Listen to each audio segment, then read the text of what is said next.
एक बार लेके आया हूँ मैथ के बहुत ही इंपॉर्टेंट क्वेश्चन जो आपके लिए और आपके एग्जाम के लिए बहुत ज़्यादा उपयोगी है। तो चलिए स्टार्ट करते हैं आज की क्लास। तो जैसा कि आपको पता है कि मैंने अभी हाल ही में एक बेसिक मैथ का बैच स्टार्ट किया है, वो है जीरो टू हीरो। अगर आप उस बैच की सारी वीडियोस को देखना चाहते हैं तो आप प्ले लिस्ट में जाकर उन वीडियोस को देख सकते हैं। उसमें मैंने 4 वीडियो अपलोड कर चुका हूँ। तो अगर आप अभी आपने हाल ही में मैथ पढ़ना स्टार्ट किया है और आपको मैथ से डर लगता है तो प्लीज़ आप उन वीडियोस को देखिए, जिससे क्या होगा, आपका मैथ का डर खत्म हो जाएगा और आप बहुत ही अच्छी तरीके से मैथ सीख जाएंगे। तो आप उन वीडियोस को जरूर देखिए। तो हम बढ़ते हैं अपने आज के मैथ के सेशन पर। तो आपकी स्क्रीन पर पहला क्वेश्चन है, एक व्यक्ति ने एक वस्तु 20% हानि पर बेची। यदि वह उसे 200 रुपये ज्यादा पर बेचता तो उसे 5% का लाभ होता। तब उस वस्तु का लागत मूल्य ज्ञात कीजिए। इसके ऑप्शन है, option number A 700, option number B 800, option number C 850 रुपये, ऑप्शन नंबर डी 900 रुपये। तो क्वेश्चन क्या कह रहा है, एक व्यक्ति ने एक वस्तु 20% हानि पर बेची। अगर वो उसे 200 रुपये अधिक पर बेचता तो उसे 5% का क्या होता, लाभ होता। तो एक तरफ हो रही है मुझे 20% की हानि और एक तरफ क्या हो रही है, मुझे 5% का प्रॉफिट हो रहा है। ये क्वेश्चन है। तो जब मैं किसी वस्तु को 20% की हानि पर बेचता हूं, यदि मैं उसे 200 रुपये अधिक पर बेचता तो मुझे क्या होता, 5% का प्रॉफिट होता। तो इस तरह के क्वेश्चन को बनाने का तरीका क्या है, जब आपको एक तरफ हानि एक तरफ प्रॉफिट दे रखा हो, या एक तरफ प्रॉफिट एक तरफ हानि दे रखी हो, मतलब रिवर्स दे रखा हो, उल्टा, एक तरफ पॉजिटिव एक तरफ लाभ एक तरफ हानि, तो हम क्या करते हैं, इन दोनों को क्या कर देते हैं, ऐड कर देते हैं। तो ये हो जाएगा मेरा 25%। तो मुझे 25% वैल्यू दे रखी है, 200 दे रखी है, और ये वैल्यू होती है वो क्या होती है, जो दी गई वैल्यू होती है उसके बराबर होती है। तो उसको कैसे सॉल्व करेंगे, तो 25% की वैल्यू 200 हो गई, हमको निकालनी है इसकी लागत मूल्य। तो लागत मूल्य कितनी होती है, लागत मूल्य को हम कहते हैं कॉस्ट प्राइस, और कॉस्ट प्राइस अपने आप में होता है 100%। तो यदि मैं इसमें 4 का मल्टीप्लाई कर दूं तो ये हो जाएगा 100%। क्या हो जाएगा, 100%। तो ये हो जाएगा आपका 4 का मल्टीप्लाई करके कितना हो जाएगा, 800 रुपये। कितना हो जाएगा, 800 रुपये। तो ये होगा आपका राइट आंसर।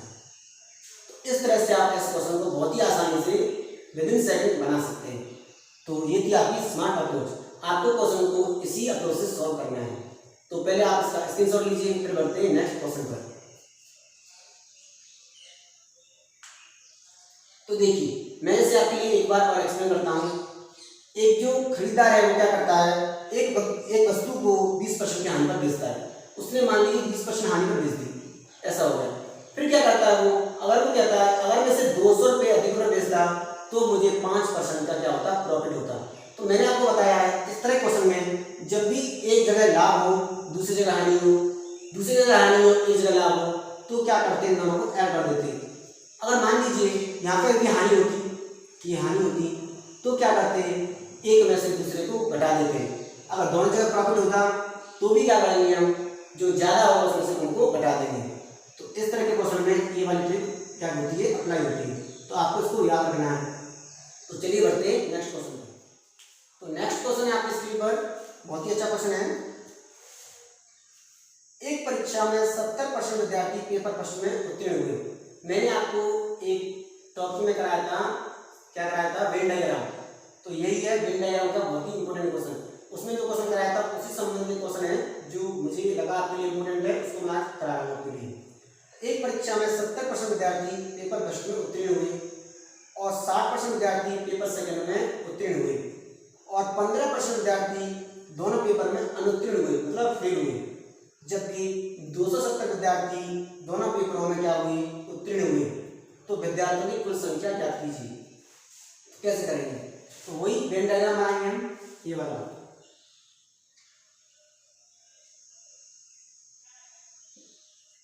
ये हमारा वेन डायग्राम वाला क्वेश्चन, एक पेपर और ये दूसरा पेपर। तो इसमें अभी ये बिल्कुल गलत हो गया है, अब ठीक ठाक है।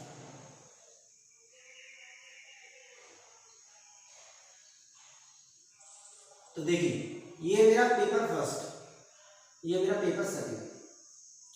क्या कह रहा हूँ, पेपर फर्स्ट में 70% विद्यार्थी क्या होते हैं, पास होते हैं, उत्तीर्ण होते हैं। तो मैं यहाँ पे फर्स्ट लिख रहा हूँ और यहाँ पे मैं सेकंड लिख रहा हूँ। तो पास कितने होते हैं, 70%। तो फेल कितने होंगे, फेल होंगे आपके 30%। पेपर सेकंड में बात करते हैं, पेपर सेकंड में पास होते हैं 60%। पास कितने होते हैं, 60%।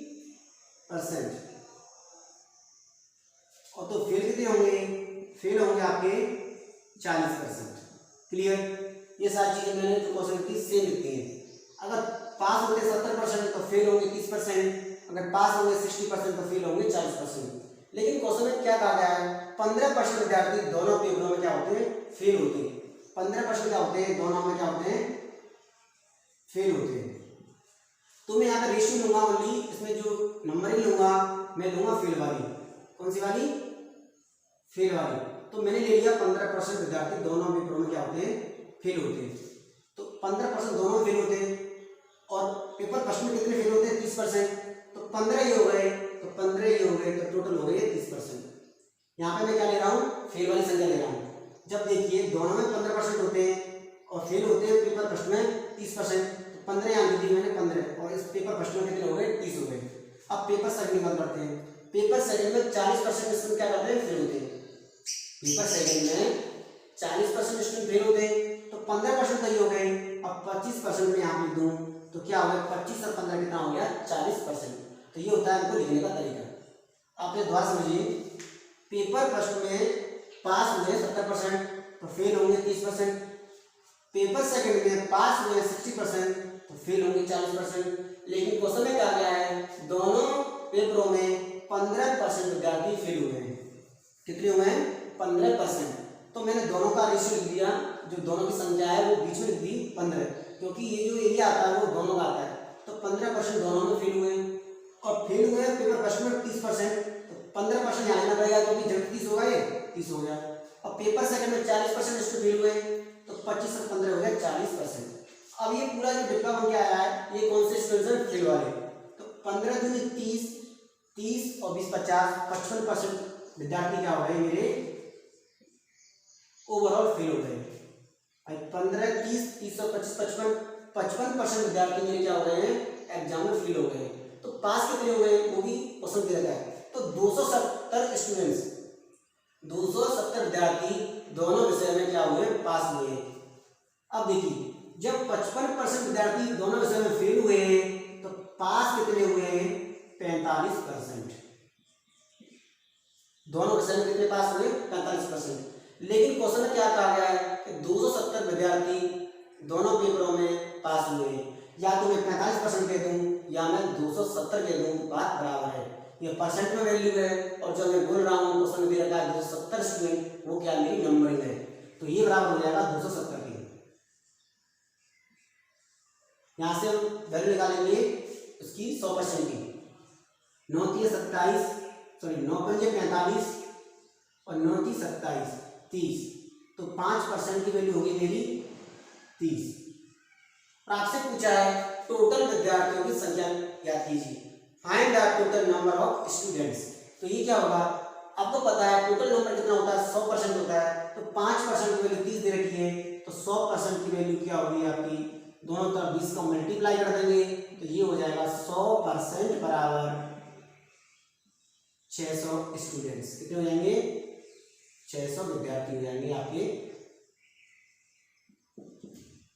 टोटल जो एग्जाम में दोनों पेपर में बैठे थे। इस तरह से आप वेन डायग्राम से बहुत ही आसानी से इस क्वेश्चन को क्या कर सकते हैं, सॉल्व कर सकते हैं। तो पहले आप इसका स्क्रीनशॉट लीजिए, फिर मैं दोबारा से बहुत ही अच्छी तरीके से आपको इसको समझाता हूँ। तो देखिए कैसे करेंगे। तो क्वेश्चन कह रहा था पेपर फर्स्ट में 70% स्टूडेंट पास होते हैं और पेपर सेकंड में 60% स्टूडेंट पास होते हैं। जब पास 70% होंगे तो फेल होंगे 30%, जब पास 60% होंगे तो फेल होंगे 40%। और दोनों पेपरों में जो 15% स्टूडेंट फेल होते हैं, दोनों पेपरों में 15% स्टूडेंट फेल होते हैं, तो मैंने 15% स्टूडेंट बीच में लिख दिया। अब पेपर फर्स्ट में 30% विद्यार्थी क्या हुए, फेल हुए, तो 15 यहाँ ऑलरेडी इसमें है तो 15 जरूर पड़ेगी। यहाँ फेल हुए 40%, तो 15 यहाँ पे ऑलरेडी है तो 25 हो गए इसमें, तो ये हो गया 40 और ये हो गया 30, दोनों बात होगी हमारी सर। अब देखिए ये जो वेन डायग्राम बनाया है ये बनाया मैंने फेल पे, क्योंकि मैंने यहाँ क्या लिया था फेल वाले बच्चे लिए हैं। तो 55% स्टूडेंट क्या हो गए फेल हो गए, तो 45% स्टूडेंट क्या होंगे दोनों पेपर में पास हो गए। इसकी वैल्यू मुझे 270 दे रखी है, 5% वैल्यू 30 आ गई, तो 100% की वैल्यू मेरी आई 600 आ गई। तो इसका राइट आंसर क्या होगा, इसका राइट आंसर होगा 600 विद्यार्थी। तो ये था आपका वेन डायग्राम का बहुत ही इंपोर्टेंट क्वेश्चन। तो चलिए बढ़ते हैं नेक्स्ट क्वेश्चन पर।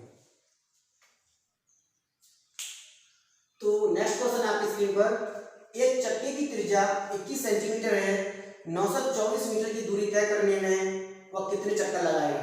तो इसके ऑप्शन दे रखे हैं, option number A 500, option number B 600, option number C 700, option number D 800। तो कोई चक्का है, चक्के से मतलब कोई सर्कल है ऐसे गोल टाइप का पहिए टाइप का, ये इसकी जो रेडियस दे रखी है वो दे रखी है 21 सेंटीमीटर, ये इसकी रेडियस। तो हमसे पूछा है 924 मीटर दूरी तय करने में वो कितने चक्कर लगाएगा। डिस्टेंस कितनी रहेगी मुझे 924 मीटर। तो अगर वो 924 मीटर दूरी तय करेगा तो कितने चक्कर लगाएगा। तो देखिए मुझे रेडियस दे रखी है 21 सेंटीमीटर और मुझे डिस्टेंस दे रखी है 924 मीटर। तो हमारे पास एक फॉर्मूला होता है, क्या होता है, डिस्टेंस बराबर डिस्टेंस बराबर होता है n इंटू 2πr। क्या होता है n इंटू 2πr। तो ये होता है आपके लिए फॉर्मूला। इसमें n का क्या मान है, तो n कहते हैं चक्रों की संख्या, 2πr हमारी क्या परिधि, और डिस्टेंस 924 मीटर हमें दे रखी है। तो इसकी वैल्यू आएंगे 924 मीटर, 924 मीटर बराबर n गुणा, अब दो मेरे पास यही है, और पाई की वैल्यू आएंगे 22/7, आर की वैल्यू है 21 सेंटीमीटर।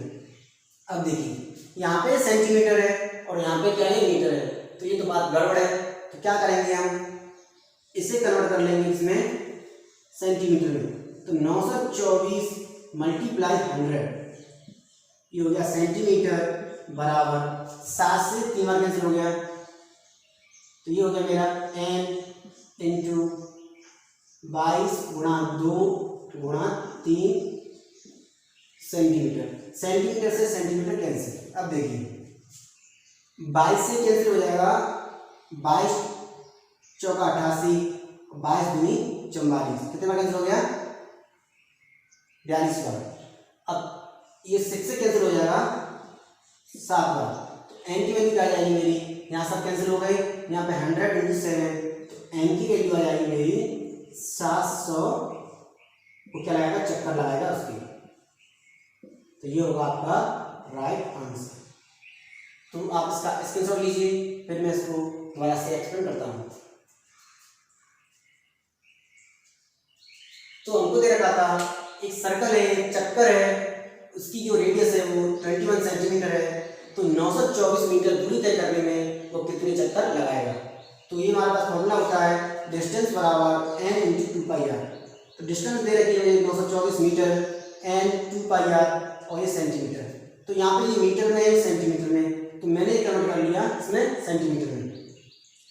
तो जब मैंने इसको काटा यहाँ से कैंसिल किया, तो 22 से 42 बार कैंसिल हो जाएगा और 6 से 7 बार, तो मेरी n की वैल्यू आ गई 700। तो इस तरह से हम ऐसे क्वेश्चन को बहुत ही आसानी से बना सकते हैं। तो जैसा कि मैं हर वीडियो में आपके लिए होमवर्क का क्वेश्चन देता हूँ, इसका टाइटल होता है आज का प्रश्न। तो आपकी स्क्रीन पर आज का प्रश्न है, आपको इस क्वेश्चन का आंसर कमेंट बॉक्स में कमेंट करना है और आपको कमेंट करना नहीं भूलना है। तो यदि आपको मेरी वीडियो पसंद आती है तो प्लीज़ हमें लाइक कीजिए, मेरे चैनल को सब्सक्राइब कीजिए और अपने सभी फ्रेंड के साथ शेयर कीजिए। मिलते हैं एक नई वीडियो में, तब तक के लिए thank you so much. Stay home, stay safe, thank you.